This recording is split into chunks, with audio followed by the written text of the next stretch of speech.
Ce dont on va parler, c'est ce qui est, c'est-à-dire à quoi l'école ressemble-t-elle maintenant? Et bien sûr, vous savez ce que c'est que l'école, puisque vous y êtes, vous êtes des experts de cela. Ça fait une douzaine d'années que vous êtes là, peut-être même plus que ça. Donc, vous connaissez ça. Alors, qu'est-ce que c'est l'école? Bien, d'après les recherches en sciences d'éducation, en philo, en socio, etc., les disciplines auxiliaires des sciences d'éducation ne sont pas auxiliaires en soi, elles le sont là, par rapport à cette question-là. D'après ces recherches-là, qu'est-ce que c'est que l'école? Puis c'est ça qu'on ressent parfois aussi quand on y est. Heureusement, pas toujours, mais souvent, puisque c'est ce que les gens disent beaucoup de l'école. C'est une société, c'est une place où on apprend d'abord et avant tout que l'école, c'est plate. On apprend ça. Il y en a qui n'apprennent pas ça, mais il y en a qui apprennent ça. L'école, c'est plate et qu'il faut suivre les règles qui nous sont imposées, faire semblant, et on réussit comme ça. Il y a une couple d'idées fortes que j'ai ressorties. Je dis qu'elles sont fortes parce qu'elles sont largement supportées par la recherche. Donc, d'abord, une des premières, c'est qu'on apprend qu'il y a des places dans la société. Les sociétés sont faites avec des places. Il y a des gens qui ont des bonnes places et des mauvaises places. Il y a des places. Et on apprend que la place que l'on a, elle est méritée. À tort ou à raison, je ne dis pas que c'est vrai. Mais ce que l'on apprend, c'est qu'on peut avoir une bonne place ou une mauvaise place, mais on la mérite. L'école nous convainc de cela. Nous convainc qu'il y a des places, que c'est normal qu'il y ait des places, qu'il y ait donc une distribution de la richesse ou du pouvoir ou du savoir ou n'importe quoi. C'est normal, c'est fait comme ça. À l'école, il y a des bons puis il y a des moins bons. Il y a la moyenne, il y a la courbe en cloche. On a un bout à l'autre de la courbe. Donc, on est là-dedans. Et il y a des places à l'école, puis il y en a aussi dans la société. On apprend aussi qu'il y a des compétitions. Je coupe quand tu coupes. Donc, il y a de la compétition. Par exemple, si on veut être admis au cégep ou à l'université ensuite, ben, on regarde la cote R. Alors, il y a une forme de compétition pour la cote R, c'est-à-dire que si vous avez de meilleures notes que votre voisin, vous aurez de meilleures cotes R, donc vous aurez plus de chances d'accéder à certains programmes plus contingentés. Et il paraît, moi je ne l'ai jamais vécu, mais il paraît que des gens, par exemple, pour aller en droit, et donc qui vont défendre la vérité et la justice, parfois dans certains collèges élitistes, se jouent des tours et s'arrangent pour que les autres n'aient pas, par exemple, les livres qu'il leur faut pour faire leur devoir, de façon à ce que leurs notes à eux, les concurrents, soient moins bonnes que les notes de ceux qui cachent les livres. Donc on apprend quoi? On apprend la concurrence, on apprend à ne pas s'entraider, au contraire, à se nuire. C'est une forme d'interdépendance, mais négative. On dépend des autres, mais s'ils sont plus bas, ça va mieux.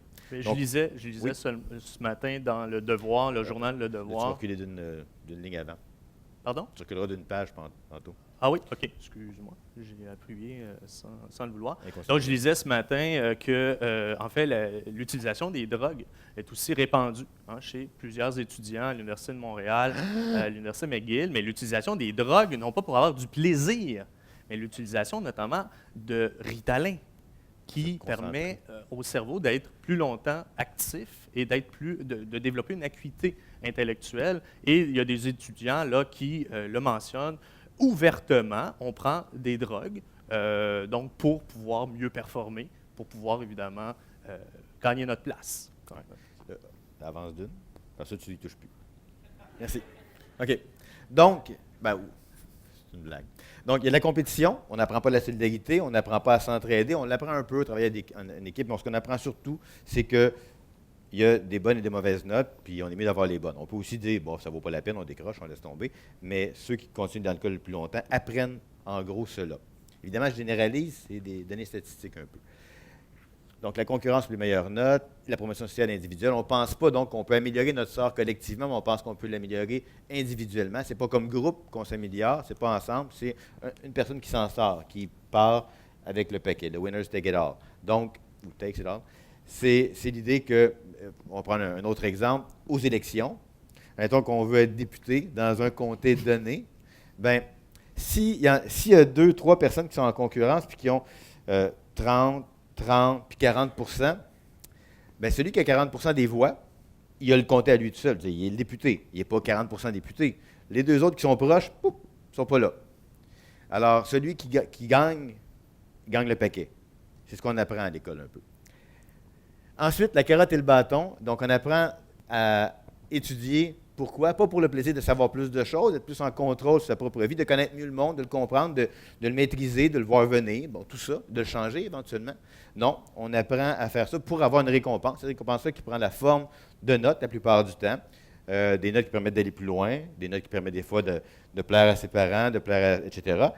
Donc, la carotte et le bâton. La note, la bonne note, ça va bien. La mauvaise note, tu te fais chicaner. On apprend ça à l'école. Mon enfant, qui est tout jeune, il est au primaire, ben, il y a des collants dans dans ses travaux. Donc, il apprend très bien. Puis, il est anxieux à cause de ça. Il faut que je défasse ça parce qu'il est anxieux, il stresse. Il a peur de ne pas avoir ses collants. Il veut les avoir, c'est important. Là. Il veut que la maîtresse l'aime, il veut être bon, il veut réussir. Il apprend que, dans le fond, c'est plus le savoir qui compte, c'est la récompense. Ce n'est pas le savoir lui-même, mais c'est ce que le savoir amène. Et ce qu'il amène, c'est une chose qui est superficielle, qui est superflue, un peu d'une certaine façon, objectivement. Pas dans les faits, mais généralement. Et c'est d'avoir une note, d'avoir une récompense. Et je mentionnerais que selon, en fait, les recherches en psychologie en général, lorsqu'on parle de motivation extrinsèque, comme dans le cas d'avoir un collant, ben, on est moins motivé.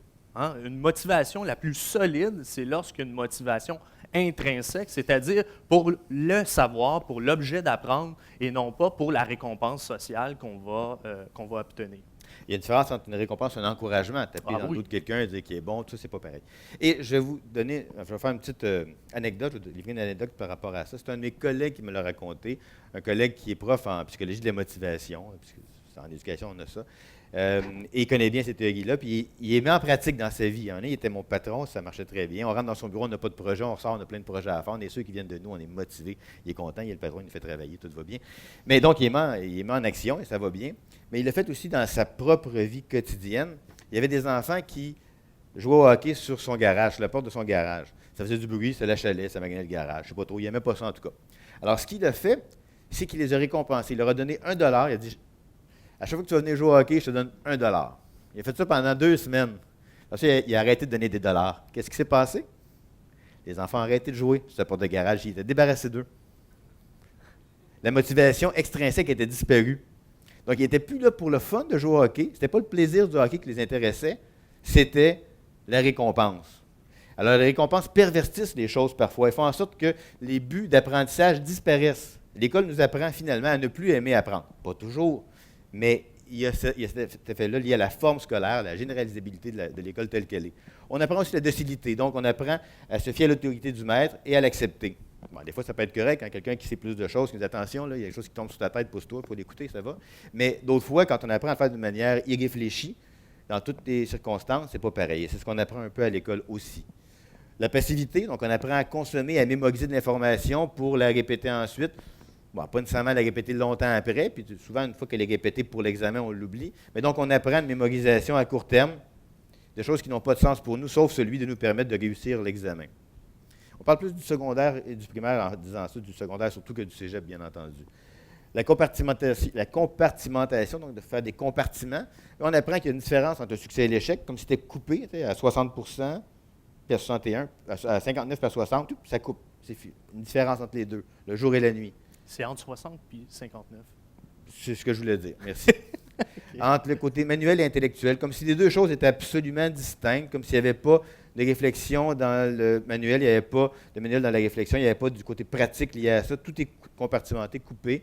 Le travail et le loisir, puis le travail et l'éducation, tout ça c'est différent. Ça ne peut pas être amusant le travail, on ne peut pas s'investir et trouver du plaisir, il faut attendre après le travail pour se reposer, se délasser.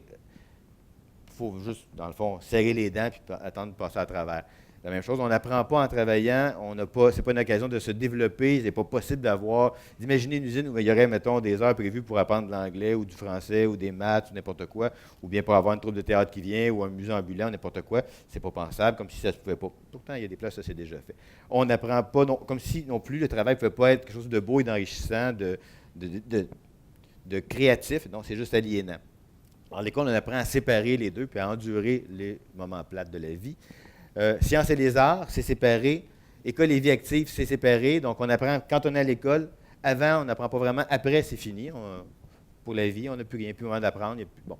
Donc, l'école nous apprend ça, nous habitue à penser dans un monde comme celui-là où tout est compartimenté, où il faut écouter l'autorité, ne pas la remettre en question, etc. Évidemment, il y a des changements. Ce n'est pas tout le temps pareil partout. Changement dans le temps et dans l'espace. Mais en gros, c'est ce qui ressort. Oh! Déjà fait? Bon, OK. Donc, l'école cautionne les inégalités sociales. C'est la deuxième grande idée. J'en ai donné une série tantôt. Il y en a une deuxième qui est liée un peu aux questions de place. Dans le fond, ce qui se passe quand on entre à l'école, en général, c'est qu'il y a des gens dont la culture à la maison est celle qu'il y a à l'école. Ceux-là, ça va bien. Ils font à l'école comme à la maison. Ils réussissent bien à l'école. L'école est faite pour eux. L'école a été créée pour eux, à leur image, à leur ressemblance. Donc, ils rentrent là, ils sont bien. Ils ressortent de là, ils sont bien. D'autres, ce n'est pas leur culture, ce n'est pas l'excel de la maison. Ils rentrent là, ils ne sont pas bien. Ils sortent de là, ils ne sont pas bien. Bon. L'école, ça a juste à cautionner les différences. Tu ressors, quand ça va bien, tu rentres, tu es content, tu sors, tu as un diplôme, tu as ta place. Évidemment, il y a des exceptions. Mais en gros, c'est ça quand même. Un des exemples de ça, c'est l'examen qui est donné à la CECM. Ça n'existe plus. C'est la Commission des écoles catholiques de Montréal. C'est la CSDM maintenant. En 1976, il y avait un test de classement qui était donné pour passer du primaire au secondaire. Il y avait alors 3 voies, enrichie, régulière et, je ne sais pas comment il l'appelait, mais pour les pas bons. C'est ça que ça voulait dire. Donc, pour classer les gens et les envoyer dans les bons secteurs, il faisait passer un test aux élèves. Et parmi les questions qu'il y avait dans le test, il y avait un mot, mettons, et 4 images. Il fallait choisir l'image qui correspondait au mot. Il y avait une de ces questions-là, entre autres, qui a été remarquée fortement, parce que les images qu'il y avait, le mot, c'était le mot signe. C-Y-G-N-E, un signe. Donc, l'oiseau. Qu'on ne voit pas nécessairement beaucoup à Montréal, mais bon, disons que c'est correct. Et les 4 images, il y avait une image de signe, bien sûr, il y avait d'autres images, et il y en avait une, parmi les autres images, qui était un évier. Ce qu'on appelle parfois un signe. Alors, pour la plupart des enfants de certains coins de Montréal, qu'ils soient brillants ou pas, ça n'a rien à voir. Ils parlent d'un signe, et non pas, en parlant de l'évier, et non pas en parlant d'un oiseau, qu'ils n'ont jamais vu. Ils ont déjà vu, par contre, des éviers, puis ils ont déjà appelé signe, et c'est un signe, je m'excuse, d'intelligence que de pouvoir parler avec ses parents et de désigner l'évier de la manière qui va être comprise par ses parents. Donc, si tu es adapté à ton environnement, dans ce milieu-là, tu coules à l'examen. L'examen était fait pour distinguer, finalement, les gens selon leur appartenance à une culture sociale, à une classe sociale. Je ne pense pas que les auteurs du test avaient ça en tête, qui étaient méchants, mal intentionnés. C'était ancré en eux. Ils pensaient que quand on parle bien, on réussit bien en classe, on est bon, et bien parler, c'est-à-dire parler comme eux font. Et eux savaient distinguer le signe, l'oiseau, de l'évier. C'était mal de dire un signe pour un évier. Donc, les tests faisaient ça. Il y a encore des choses, c'est moins grossier maintenant, évidemment, parce qu'on s'est rendu compte de différentes choses. Il y a eu des débats là-dessus. Les années 70, c'était des années de débats où, justement, on voulait remettre en cause des injustices de ce type-là. Donc, l'examen de la CECM faisait ça, puis il y a encore des choses comme celle-là, parfois plus subtiles, cependant. Autre exemple, celui des photos. En fait, c'est un exemple qui vient de France, mais c'est vrai aussi ici. C'est M. Bourdieu, un sociologue français, qui le prenait. Quand on compare, et là, je ne l'ai pas testé vraiment, mais un peu quand même. Quand on compare des photos et qu'on demande à des personnes de choisir la plus belle, bien, en général, les gens dont les parents sont allés longtemps à l'université et ont appris ce qui était à la mode et ce qu'il faut dire pour avoir de l'air cultivé, vont regarder la photo. Il y a 2 photos, vont préférer la photo, par exemple, d'une chose laide, d'une poubelle sale, par exemple, mais photographiée de manière artistique, en noir et blanc. Ils vont préférer ça à une photo couleur prise par une personne ordinaire d'un soleil ou de chaton ou de n'importe quoi. Donc, alors que les gens c'est le cas de mon père, par exemple, qui est un boucher, lui, ce qu'il aurait préféré, c'est pas la photo artistique qui montre que tu connais ce que c'est que l'art contemporain, c'est la photo d'un coucher de soleil ou d'un chaton, n'importe quoi. Pas nécessairement des chatons, c'était pas son genre, mais disons un coucher de soleil, il trouve ça beau, donc la photo est plus belle, c'est tout. C'est une distinction qui se fait et souvent les gens vont se servir de ça, vont dire « Ah ben moi je le sais, toi tu le sais pas, c'est un petit peu moins bon ». Donc il y a de cela aussi pour les inégalités sociales qui transparaient en lien avec les questions culturelles. Et donc, ceux qui à l'école se sentent mieux, se sentent comme à la maison, réussissent avec moins d'efforts que ceux qui doivent surmonter ces barrières socioculturelles-là. Et donc, l'école est injuste, l'école catalyse les différences sociales, l'école légitime les différences sociales, l'école fait en sorte que si tu as au départ ce qu'il faut pour réussir, tu ressors, ça va bien. Si tu ne l'as pas, si tu n'as pas acquis ça, il faut que tu l'apprennes. Il faut que tu apprennes que c'est comme ça qu'il faut qu'on se comporte. Donc, tu as 2 choses à apprendre. Tu as un redoublement d'efforts à consentir. On l'exemplifie un peu par un schéma, mais c'était encore à Marc-André, là, mais je me permets... oui, c'est toi qui as fait le schéma, c'est tellement moi beau, bravo. Mais je me permets un petit commentaire. Si vous remarquez, en fait, ce qu'on mentionne, on le fait un peu donc de façon en fait, de façon à bâton rompu un peu, mais tout ce qu'on a mentionné, c'est aussi basé sur plusieurs recherches, notamment Bourdieu, Passeron, etc., là, donc en sociologie. Et des plus récents aussi. Et des plus récents en sociologie. Et si vous regardez, par exemple, vous prenez le palmarès des milliardaires du monde, regardez le nombre de personnes qui sont héritiers d'une grande famille, c'est radicalement la majorité. Surtout chez les femmes. Surtout chez les femmes, je regardais récemment les 10 plus riches là, au monde, et c'était donc hérité d'une grande famille, ce qu'on appelle l'oligarchie. Donc, c'est-à-dire, c'est les grandes familles qui, de génération en génération, possèdent les capitaux, possèdent la richesse, possèdent les modes de production.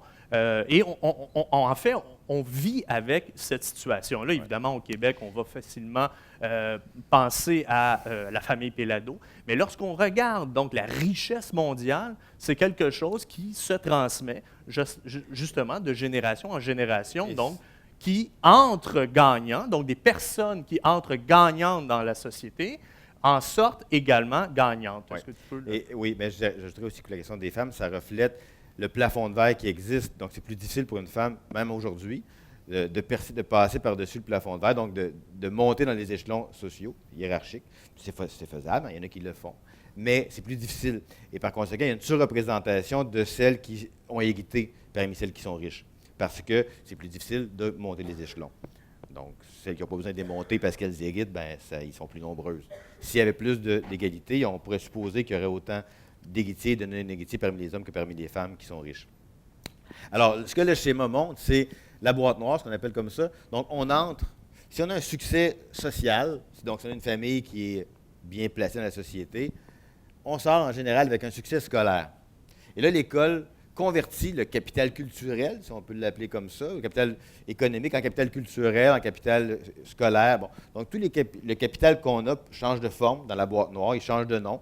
Tu n'es pas juste quelqu'un qui, parce que son père ou sa mère lui a donné un poste dans la compagnie qui va avoir une importance. Non, tu as un diplôme pour expliquer pourquoi tu as ça. Et le diplôme, il a été donné par l'école, il a été décerné par l'école parce que tu correspondais à ce que l'école veut que tu sois. Donc, c'est facile. Tu rentres comme ça, tu sors comme ça. Par contre, si tu es en échec social, la façon de parler, échec social, succès, échec, c'est pas facile. L'échec social, bien, tu ressors en échec social, mais c'est normal. En échec scolaire, c'est normal que tu aies un échec scolaire et donc que tu aies des échecs sociaux par la suite. Donc, il y a une reproduction des places dans la société qui se produit grâce à ça. Et ça permet de faire en sorte que ça n'a pas l'air injuste, la méritocratique, c'est les efforts des gens, c'est pas l'héritage culturel ou économique, c'est plutôt autre chose, c'est ton effort à toi. Donc, la société n'est pas en cause. Et on n'a pas besoin de remettre en question la société dans ce temps-là, on peut l'accepter telle qu'elle est. Et nous, on dit sur le côté, c'est un peu comme si on récompensait les gens qui gagnent le million en leur donnant un trophée pour les féliciter d'avoir gagné le million. Tu as gagné le million, tu es bon, bravo. Ou encore, tu as grandi de 20 tu mesures 2 mètres, tu as grandi de 20 cm depuis l'an passé, on te donne un cadeau de 20 cm de plus. Bon, ça se peut pas, là. Mais tu récompenses des choses qui n'ont pas besoin de te récompenser. Si on regarde, en fait, les statistiques sur le décrochage scolaire, si vous êtes intéressé à aller justement approfondir ces inégalités-là, on demande aux spécialistes, aux chercheurs qui s'intéressent au décrochage scolaire ou à la démotivation, etc., la variable qui joue le plus, c'est quoi? C'est le lieu où tu habites. C'est la variable, donc, socio-économique. Il y a d'autres variables. Certaines personnes vont étudier les variables liées à la réforme de l'éducation. Par exemple, comment on a changé les matières, on a changé la pédagogie. Mais lorsqu'on regarde les travaux sur le décrochage scolaire, les statistiques sont très parlantes, c'est-à-dire que le décrochage est synonyme là, du statut social, donc à l'entrée. On généralise à partir de statistiques, il y a toujours des exceptions, des nuances. Bien sûr, par exemple, pour les sportifs, il n'y en a pas beaucoup des sportifs, mais il y en a. Il y en a quelques-uns, une petite poignée. Ils gagnent des millions, ils arrivent parfois avec ça à passer d'une classe sociale à l'autre. Bien, quand tu gagnes des millions, oui, tu passes facilement. Ou des gens qui sont chanceux, ils sont donnés à avoir le bon code génétique pour être beau ou belle, puis ils vont devenir des mannequins. Ben, ils peuvent gagner des millions grâce à ça. C'est pas nécessairement lié à l'effort. Il doit en avoir de l'effort, il ne faut pas manger, il faut faire des abons. Mais c'est des exceptions. Ce n'est pas une grande quantité de personnes. Ça ne change pas les grandes moyennes, les grandes tendances.